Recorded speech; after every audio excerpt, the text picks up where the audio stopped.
Hello students, welcome to my channel. I am Nitesh, your maths teacher. हमारा जो chapter चल रहा है वो चैप्टर का नाम है linear equation in one variable. मैंने पिछली वीडियोस में आपको इक्वेशंस को कैसे सोल्व करना है ये समझाया है। और अगर आपने आज ही मेरे साथ जुड़े हो तो नीचे डिस्क्रिप्शन में हर एक वीडियो का लिंक मैंने दिया है। जितने भी पार्ट मैंने इस चैप्टर के करवाए हैं आप वो देख सकते हो। उसके बाद ही इन क्वेश्चंस को करने का बेनिफिट होगा। तो आज जो है मैं आपको शुरू करवाने जा रहा हूँ एप्लीकेशंस वाले क्वेश्चन। एप्लीकेशंस वाले क्वेश्चन सिंपल लैंग्वेज में बात करूँ, स्टेटमेंट वाले क्वेश्चंस ये करवाने जा रहा हूँ।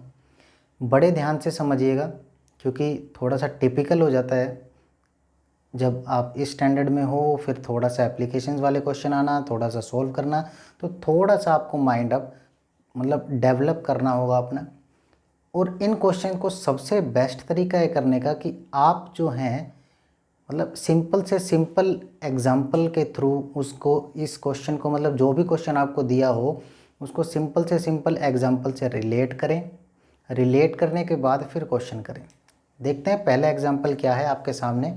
ये है what should be added to the twice of rational number -7/3 to get 3/7। हम क्या ऐड करेंगे twice of the rational number, जब हम इसका दुगना कर देंगे और फिर इसमें क्या ऐड करेंगे हमें 3/7 मिल जाए। ठीक है, इसको मैं सिंपली अगर बात करूं तो हम ऐसा भी कह सकते हैं कि मैंने एक नंबर ले लिया 10, ठीक है, और उसकी मल्टीप्लाई करवा दी 2 से, ठीक है, और अब मैं इसमें क्या ऐड कर दूं कि मुझे 30 मिल जाए। ठीक है, मुझे क्या मिल जाए, 30 मिल जाए। तो आप इसके लिए क्या करेंगे, आप क्या करेंगे, सबसे पहले इसकी मल्टीप्लाई करवाएंगे 20। ठीक है, अब जो नंबर आपको दिया हुआ है टोटल में से इसको सब्ट्रैक्ट कर देंगे। ठीक है, वो आपका नंबर मिल जाएगा जो आप x मानोगे। ऐसा ही होगा ना, x = 10। ठीक है ना, हम 10 ही ऐड करेंगे ऐसा। तो यही काम हम यहाँ करेंगे।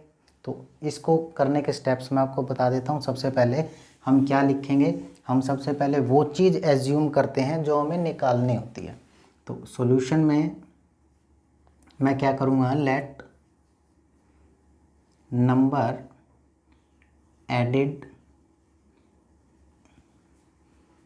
एडिड लिख देते हैं सिर्फ x। ठीक है, जो नंबर हमने ऐड किया वो x है। तो अब अकॉर्डिंग टू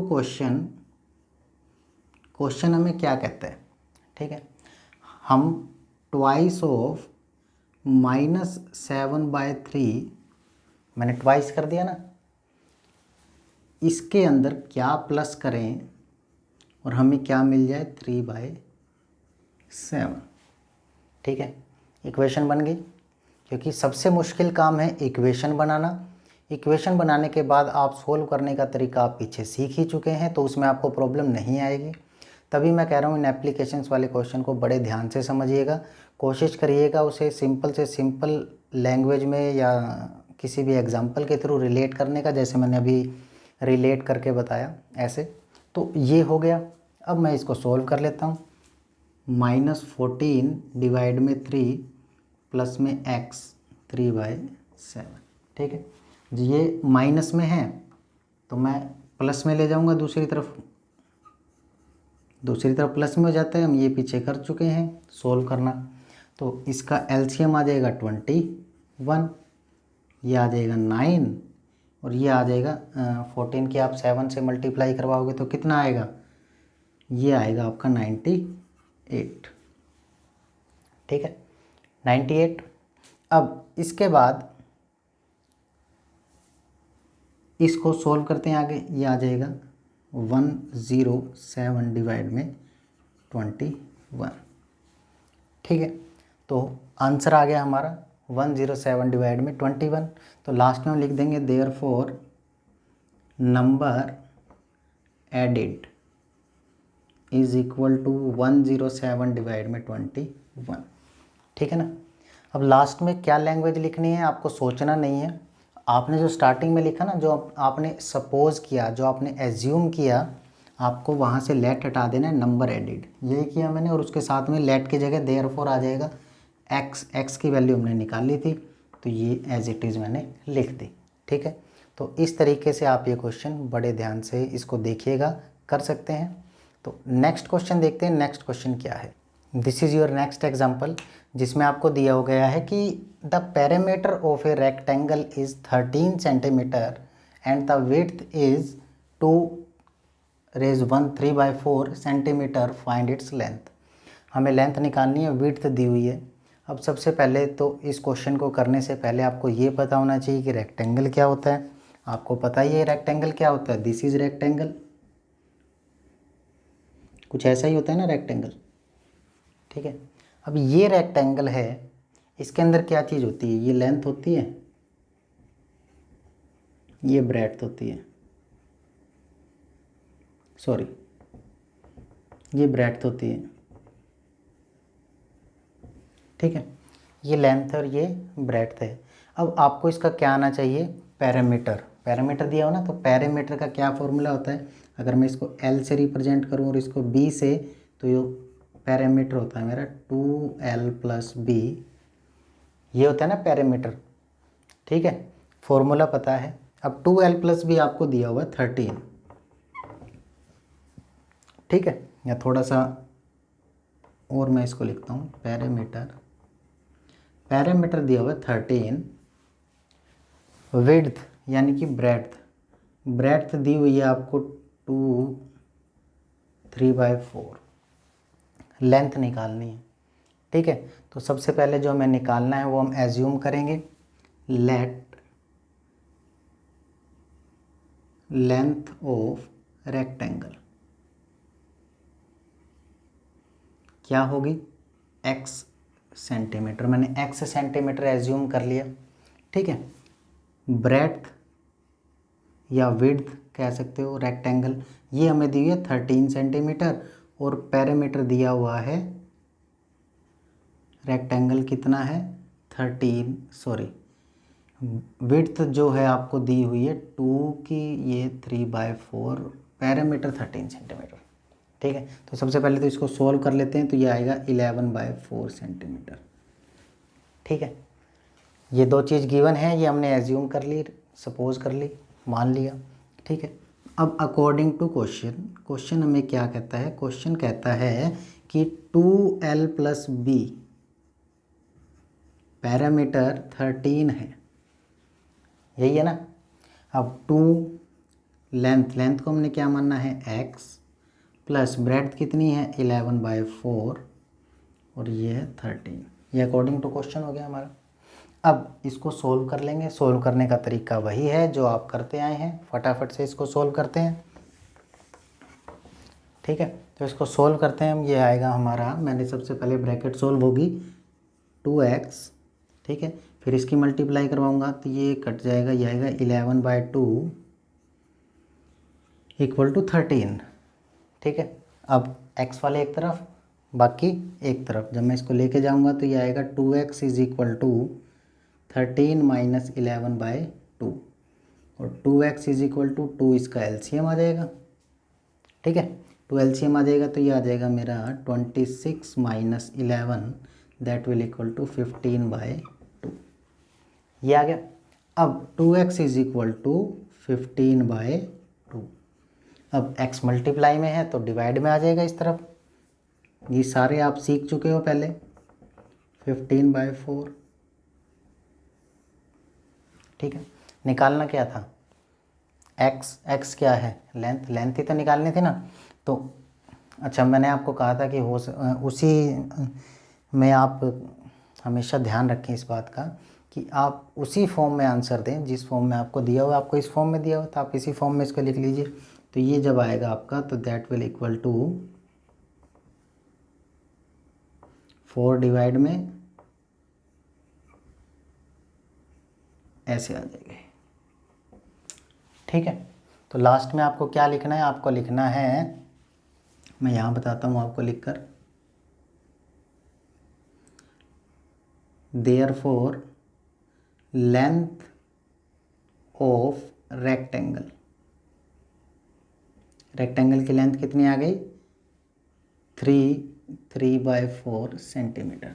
ठीक है, तो ध्यान से देखिए, मैंने स्टार्टिंग में यही लैंग्वेज लिखी थी, लेट था, मैंने लास्ट में देयरफॉर लगा दिया लेट की जगह, length of rectangle equal to जो मैंने निकाला है। ठीक है, तो इन क्वेश्चंस को करने से पहले आपको मैं फिर कह रहा हूँ, इन क्वेश्चंस को रिलेट करना, फॉर्मूलों से रिलेट करना, ठीक है, ये आपको आना चाहिए। थोड़ा सा अब आपको आपका माइंड लेवल डेवलप करना पड़ेगा। ठीक है, तो चलिए अब आगे देखते हैं नेक्स्ट एग्जाम्पल क्या है।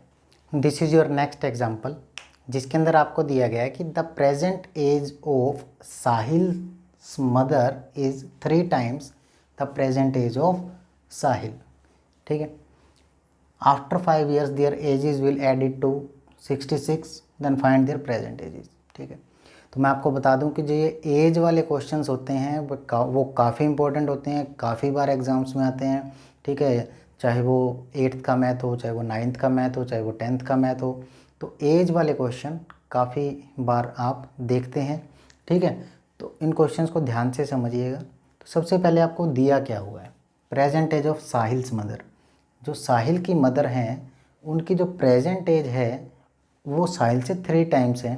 ठीक है, यानी कि अगर साहिल 10 का है, मैंने फिर कहा कि इन क्वेश्चंस को आपको सिंपलेस्ट फॉर्म में सबसे पहले समझना है। यानी कि अगर साहिल की एज 10 है तो उसकी मदर की एज कितनी है 10 × 3, ऐसा ही है ना, 3 times बोला उसने।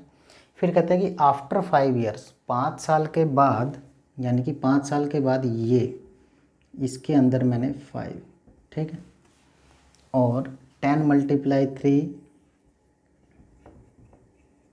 + 5। ठीक है, 5 साल के बाद जब इन दोनों को हम ऐड कर देंगे तो हम उनका आंसर आएगा 66। ठीक है, ये कहते हैं। अब ऐसा नहीं है कि उसका 10 आंसर आएगा, ठीक है, और आएगा तो ये एक कोइंसिडेंस होगा। ठीक है, तो मैं आपको बता देता हूँ कि आपको ऐसे रिलेट करना है। साहिल्स की प्रेजेंट एज मान लूँगा मैं, तो उसके मदर की पता चल जाएगी। तो मैं क्या करता हूँ सॉल्यूशन में, लेट प्रेजेंट एज ऑफ साहिल, साहिल की प्रेजेंट एज में कितनी मान लेता हूँ x ईयर्स मान लेता हूँ। ठीक है, और 10 है साहिल की, तो उसकी मदर की कितनी है 10 × 3। तो present age and present age of Sahil's mother, Sahil की मदर की कितनी हो जाएगी 3x, सिंपली 3 से मल्टीप्लाई करवा दिया ना। ठीक है, ये हो गया। अब चलता हूँ 5 years बाद, आफ्टर 5 years, तो हम क्या लिखेंगे, आफ्टर 5 years, 5 साल के बाद। ठीक है, 5 साल के बाद एज ऑफ साहिल, साहिल की एज कितनी हो जाएगी। अब इस एज का ध्यान रखना, मल्टीप्लाई मत करवा देना, क्योंकि आज अगर आपकी एज 10 है तो 5 साल के बाद कितनी होगी 15 ही होगी ना। तो यहाँ 5x मत कर देना, यहाँ क्या आएगा x + 5। ठीक है ना, 5 साल के बाद प्लस ही होगा। तभी कहता हूँ कि इसको डेली लाइफ से रिलेट कीजिए, सिंपलेस्ट एग्जाम्पल से रिलेट कीजिए ताकि प्रॉब्लम ना हो। तो ये आ गया। अब मुझे क्या करना होगा, age of Sahil's mother, Sahil's mother equal to 3x + 5 years. ठीक है, तो क्या निकल गया, प्रेजेंट एज हमने मान ली, उससे उसकी मदर की मान ली, फिर 5 years निकाल लिया। अब अकॉर्डिंग टू क्वेश्चन, क्वेश्चन क्या कहता है, क्वेश्चन कहता है कि 5 साल के बाद जब इन दोनों की एज को प्लस किया तो क्या आंसर आया 66। तो सिंपली मैं क्या करूँगा, x + 5 + 3x + 5, इनको प्लस कर दिया तो मेरा आंसर आया 66। ठीक है, सॉल्व कर लेते हैं। तो ये आएगा मेरा x + 3x 4x, 5 + 5 10, 66। ठीक है, अब 4x 66 - 10 56। ठीक है, तो x = आपका आ जाएगा 56/4 दैट विल इक्वल टू 14।